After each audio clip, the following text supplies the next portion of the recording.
Here we go. Well, why do you think that is? I mean, why is that? I mean, is it just because people are lazy today or they're bored? I mean, are we just like bored, spoiled children who just... None of that shit. That iPhone 6. Right there. I need that.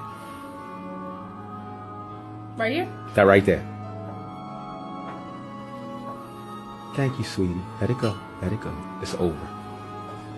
But Dad loves you. And I got a surprise for you. Open that, sweetheart.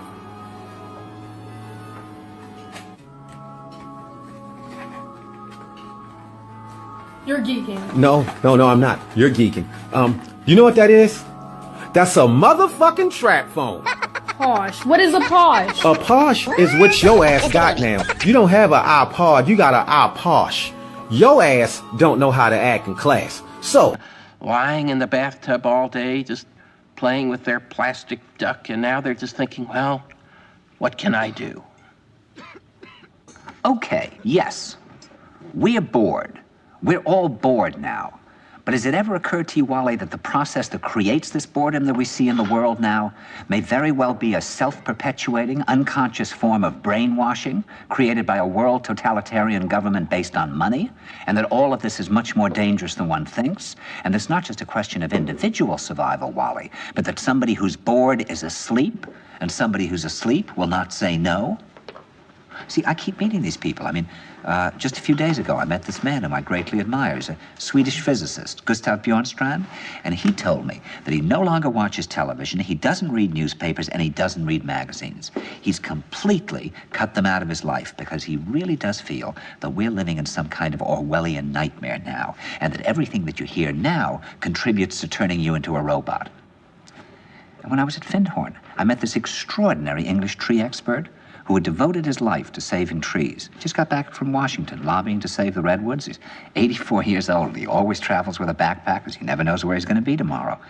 And when I met him at Findhorn, he said to me, "Where are you from?" And I said, "New York." He said, "Ah, New York, yes, that's a very interesting place. Do you know a lot of New Yorkers who keep talking about the fact that they want to leave but never do?" And I said, "Oh, yes." And he said, "Why do you think they don't leave?" I gave him different banal theories. He said, "Oh, I don't think it's that way at all."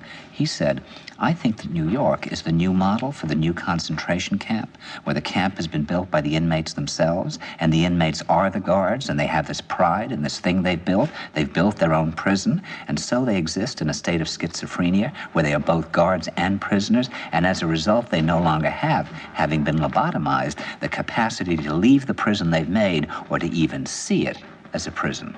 Inconceivable! And then he went into his pocket and he took out a seed for a tree and he said, "This is a pine tree." He put it in my hand and he said, "Escape before it's too late." See, actually for 2 or 3 years now, Chiquita and I have had this very unpleasant feeling that we really should get out. And we really should feel like Jews in Germany in the late 30s.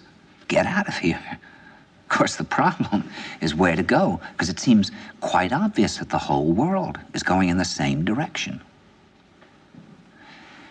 See, I think it's quite possible that the 1960s represented the last burst of the human being before he was extinguished, and that this is the beginning of the rest of the future now, and that from now on there'll simply be all these robots walking around, feeling nothing, thinking nothing, and there'll be nobody left almost to remind them that there once was a species called a human being, with feelings and thoughts, and that history and memory are right now being erased, and soon nobody will really remember that life existed on the planet.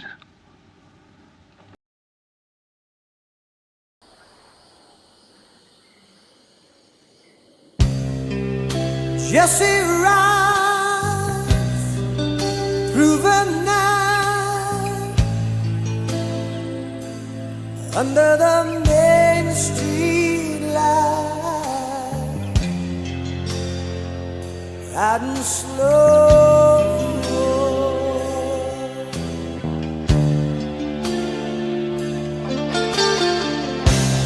This old town ain't the same. Now nobody knows his name. Times have changed. Still